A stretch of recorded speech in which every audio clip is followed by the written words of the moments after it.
श्री जगन्नाथ ऐष्टिकम्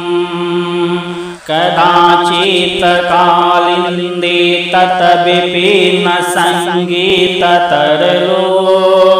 मुदा भीरनारी वदन कमला स्वाद मधुपः रमा शंभु ब्रह्मामरपति गरे सार्चित पदो जगन्नाथ स्वामी नयन पदे गामि भवतु मे भुजे सव्यवीरुं शिरसि शिखिपिच्चंकटि तते दुर्कूलं नेत्रान्ते सहचर कटाक्षं विदधते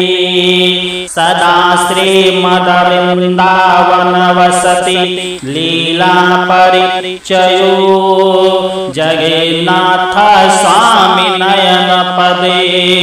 गामि भवतु मे महामभूधे सतीरे कनकरुचिरे नीलशिखरे वसन् प्रासादान्तः सहज बलभद्रेर्बलिना सुभद्रा मध्यस्थः सकलशूरसेवा वसरदो जगन्नाथः स्वामी नयन पथ गामि भवतु मे कृपा पारवारः सजल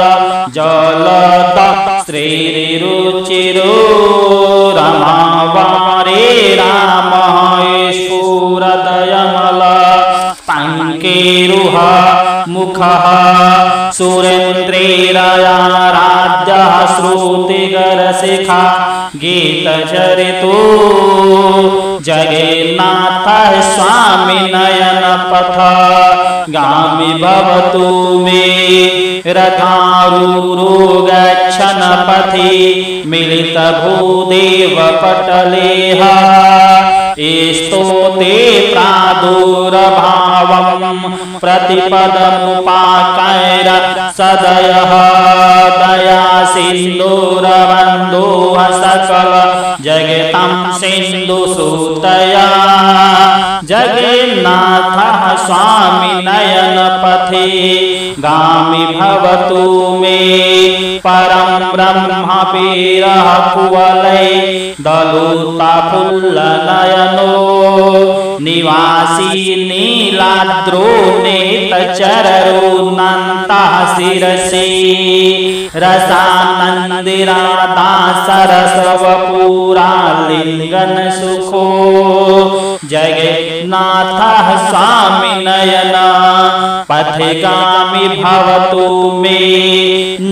वैयाची राज्यं न च कनकमाणिक्य विभवम् न याचेयं रम्यं सकलजन काम्यं वरवधूं सदा काले काले प्रमथ पतिनङ्गीतचरितो जगन्नाथः स्वामी नयन पथे गामि भवतु मे हरतं संसारं द्रुततरम् असारं सूरपते हरतं पापानां विततिम् अपरं यादवपते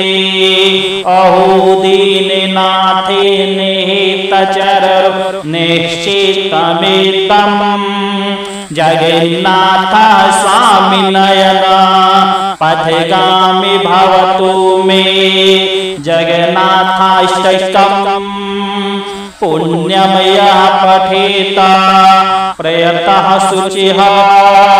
सर्वपापविशुद्धात्मा विष्णुलोकं स गच्छति इति श्रीमत् शङ्कराचार्य विरचितं जगन्नाथाष्टकं सम्पूर्णम्।